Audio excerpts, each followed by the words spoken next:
Madam Monica Garg ji, Chairperson of the UPIS Association, Shri Manoj Kumar Singh ji, Chief Secretary,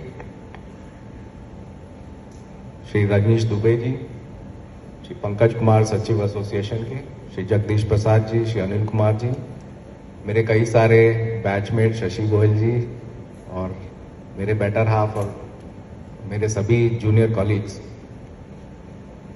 मैं अभी काफ़ी देर से सुन रहा था रजनीश दुबे जी को और काफ़ी इनके एक्सपीरियंसेस और मेरे एक्सपीरियंसेस करीब करीब पैरेलल भी जाते हैं कई जगह। दो तीन चीज़ों में हम लोग साथ रहे। एक तो फिरोजाबाद मैंने आपसे टेक ओवर किया, उसके बाद मैं काशी विद्यापीठ का वीसी भी बना आपके जाने के बाद। और वो एक ऐसा दौर था जब मैं कमिश्नर बनारस था, एडिशनल चार्ज कमिश्नर आजमगढ़ था, additional charge VC Purvanchal university जो उस समय 9.5 लाख बच्चे थे और 450 कॉलेजेस थे एफिलिएटेड, और काशी विद्यापीठ के VC, along with VC of the Shri Kashi Vishwanath temple trust. I used to sleep at 2-3 in the morning and get up in the morning at 6 o'clock and be on the job full day। तब जाकर के फाइलें निपट पाती थी और field work हो पाता था। वो एक अलग ही दौर मेरे जीवन का था। अभी मैं आ रहा था तो मुझे दिमाग में यही हुआ कि लगभग 3 दशकों से ज्यादा, रफली अबाउट 37 years प्लस मैंने सिविल सर्विसेज में बिताए। यहाँ आने से पहले आपने एक छोटा सा फोटो देखा होगा मेरा, वो एएसपी आगरा का था जब मैं आगरा में पोस्टेड रहा, और 3 साल आईपीएस में होने के बाद फिर मैं यहाँ आया। तो एक तरीके से मैं एक एक्सीडेंटल ब्यूरोक्रेट हूँ। तो आप मेरा बैकग्राउंड देखें तो एक बच्चा मुंबई का लगभग 4 घंटे रोज लोकल ट्रेन में सफर करता है, सबर्बन ट्रेन में, और वो भी फुटबोट ट्रैवल करता है। जो लोग मुंबई में रहे नहीं हैं, फुटबोट ट्रैवल की परिभाषा है कि आपका एक पैर और एक हाथ केवल ट्रेन में रहता है, बाकी शरीर आपका बाहर लटकता है। ये फुटबोट ट्रैवल हम लगभग 7 साल किए कॉलेज के जीवन में। और ऐसा बच्चा जिसने कभी आईएएस नहीं देखा, ना आईपीएस देखा, ना किसी के बारे में कुछ पता नहीं, केवल इतना ही था कि एक एम्प्लॉयमेंट न्यूज एक आता था और उस जमाने में कंपटीशन सक्सेस रिव्यू एक आता था जो हर जितने भी रेलवे स्टेशन के दुकानें होती थी वहां पर वो एक टंगे रहते थे।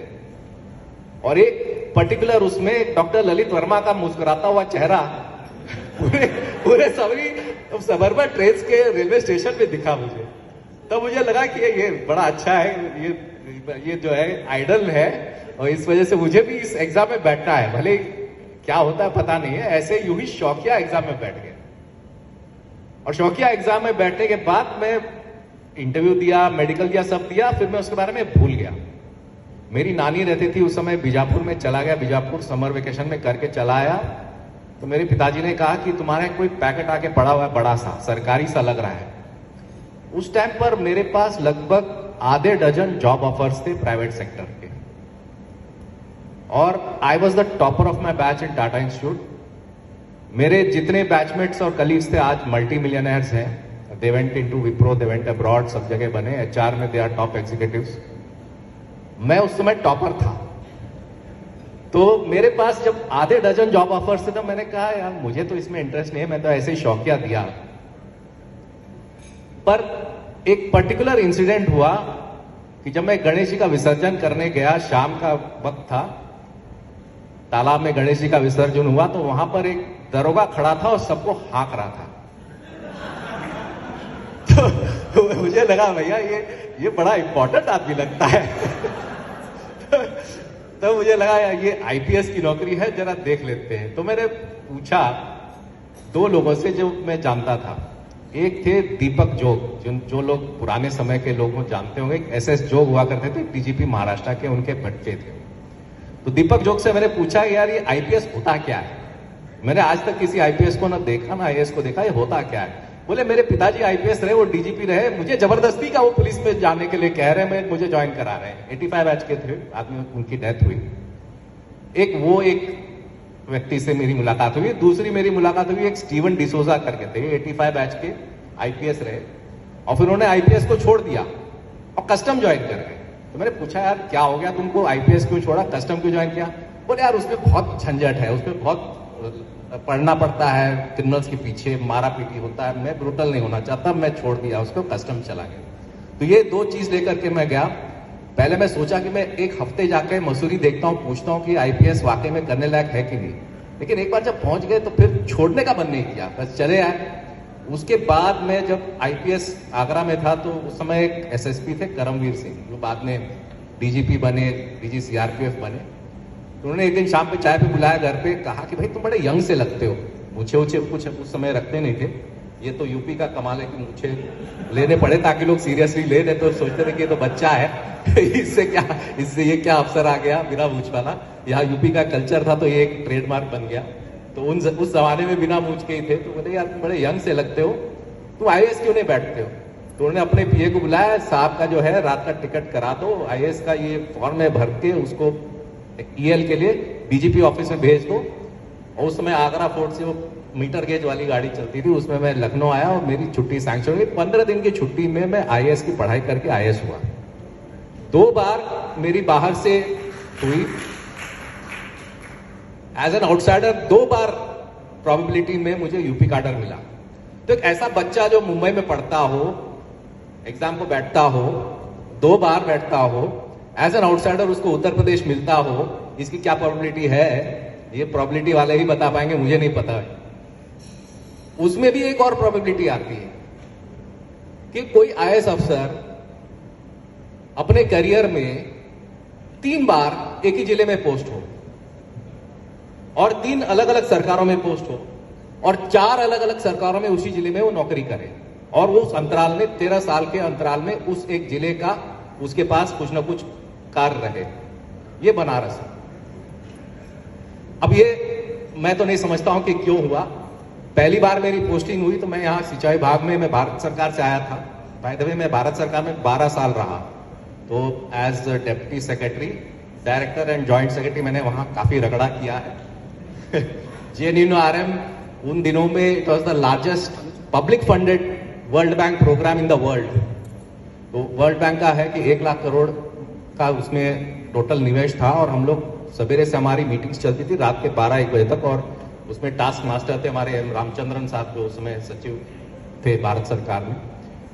वो हम लोगों ने काम किया। I looked after UIDSSMT, I looked after UIG, और काफी सारे स्कीम्स जो वाटर सप्लाई के और सीवरेज के और ड्रेनेज के आप पाते हैं यूपी में, उसके लिए कहीं ना कहीं मैं जिम्मेदार हूँ यदि वो सही नहीं चला होगा, इसलिए कि सारे के सारे DPR पकड़ करके टिपाया गया था तमिलनाडु और आंध्र प्रदेश वालों के कि भैया इसको ले जाओ, नहीं तो यूपी पैसा नहीं ले रहा था। ये स्थिति उन दिनों की हुआ करती थी यूपी अर्बन डेवलपमेंट में कि कोई कैपेसिटीज नहीं थे।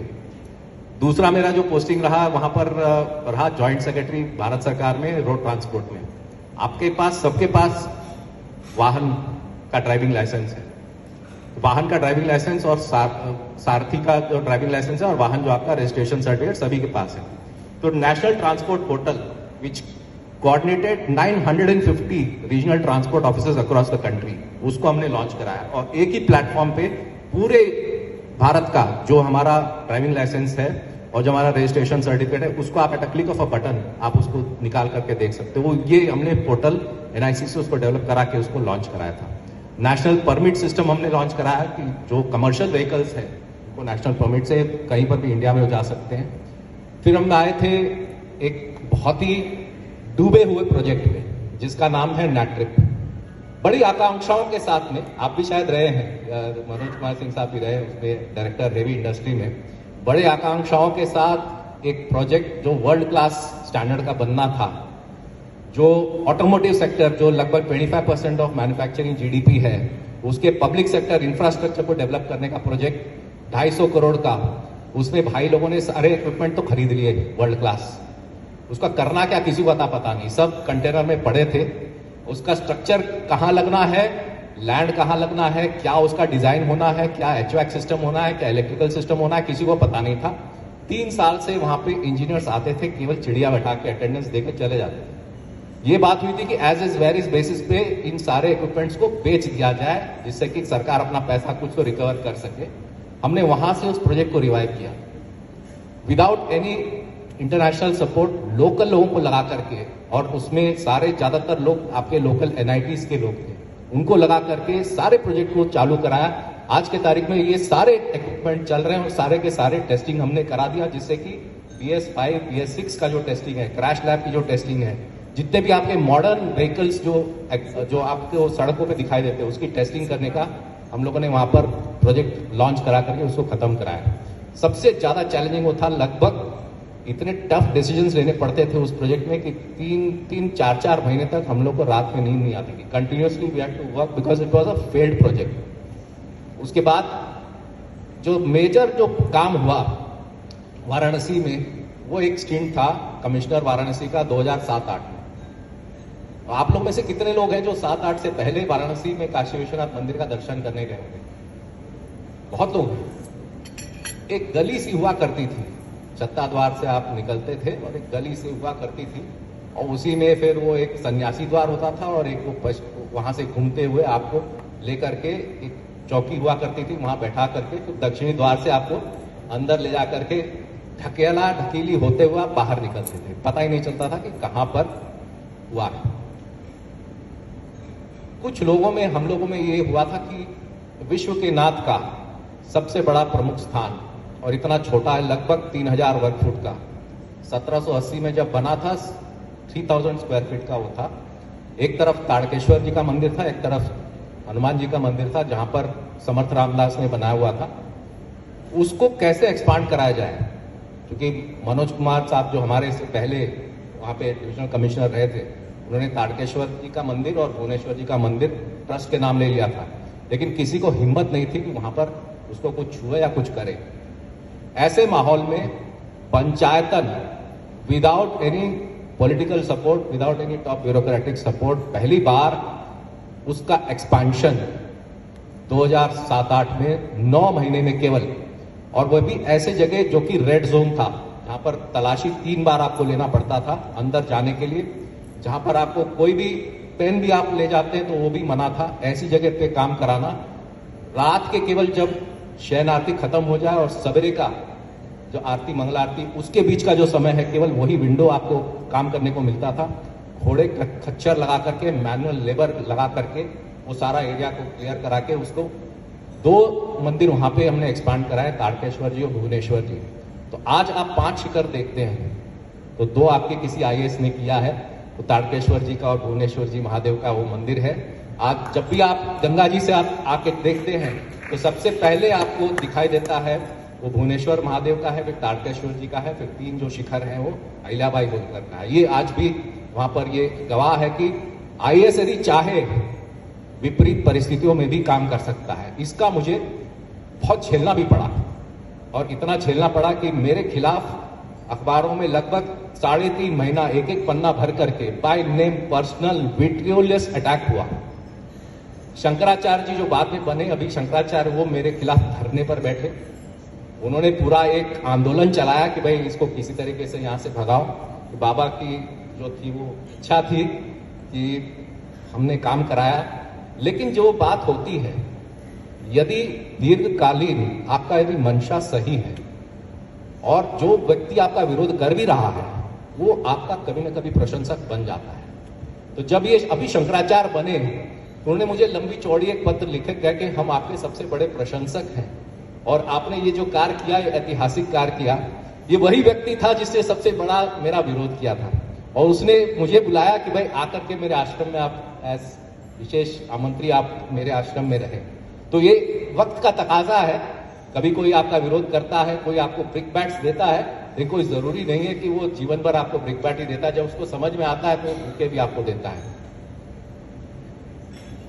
दूसरा, जो काफी सारे यंग ऑफिसर्स बैठे हैं, मैं ये 2 चीज आपको जरूर बताना चाहूंगा। आप एक ऑल इंडिया सर्विस के ऑफिसर हैं, कोशिश जरूर होना चाहिए कि आपको भारत सरकार में विभिन्न स्तर पर जब भी आपको मौका मिले आपको काम करना चाहिए।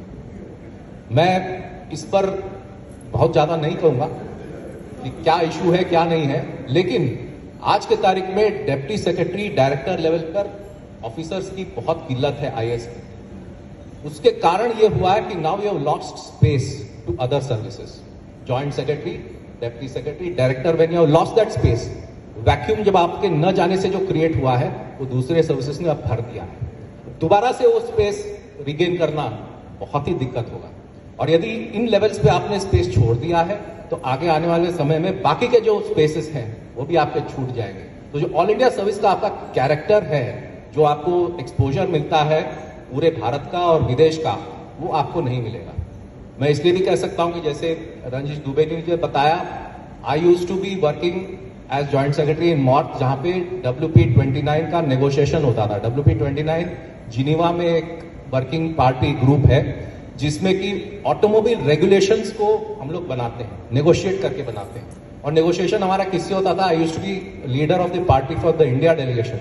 हम लोग का नेगोशिएशन होता था यूएस के साथ में, चाइना के साथ में, EU के साथ में, जापान के साथ। And what ever was negotiated outside of the meeting से पहले का जो एक्चुअल नेगोशिएशन होता था वही असली नेगोशिएशन होता था। मीटिंग तो बिल्कुल फॉर्मल होता था कि उसको केवल आपको कराना है, लेकिन वो नेगोशिएशन कैसे होता है, क्या गिव एंड टेक होता है, किस मामले में कौन आपका साथ देता है, कि आप चीन से भी एक्सपेक्ट करते हो कि आपका वो सपोर्ट करे किसी मामले में, और किसी मामले आप यूएस का भी विरोध करते हो। तो ये चीज जो आता है डायनामिक्स समझने का, वो आपको भारत सरकार में ही रह करके उस एक्सपोजर पे, उस लेवल पे आपको काम करने का एक मौका मिलता है। तीसरा चीज मैं सभी मेरे जूनियर अफसर से कहना चाहूंगा, take time off to study. क्योंकि जो आपने पढ़ाई किया है 30-35 साल की नौकरी में आप ऑब्सोलीट हो जाते हो 10 साल में। हर 10 साल में कोशिश करिए कि आप कोई नई चीज आप पढ़ें। मिड करियर जरूर एक सबैटिकल लीजिए। मैंने भी सबैटिकल लिया, हमने से भी कई लोग, हमारे बैच में दीपक भी है, आप भी सबैटिकल लिए, कई लोग सबैटिकल लिए। तो सुधीर बोबड़े जी है, ये तो जाके PhD करा है जापान में। तो सबैटिकल जरूर लीजिए, इससे आपका जो दिमाग है ये खुलेगा, दुनिया में क्या हो रहा है ये पता चलेगा। जब आप लौट के आएंगे अपने काम पे तो आपका परिवेश बदला रहेगा, आप डिसीजन मेकिंग लार्जर इंटरेस्ट में आप कर पाएंगे। जरूर सबैटिकल लीजिए, कोर्सेज करिए। विद इन द सर्विस मैंने चार्टर्ड फाइनेंशियल एनालिस्ट का कोर्स कंप्लीट किया, विद इन द सर्विस में PhD भी किया, और विद इन द सर्विस में IIM बैंगलोर का भी मैंने कोर्स किया।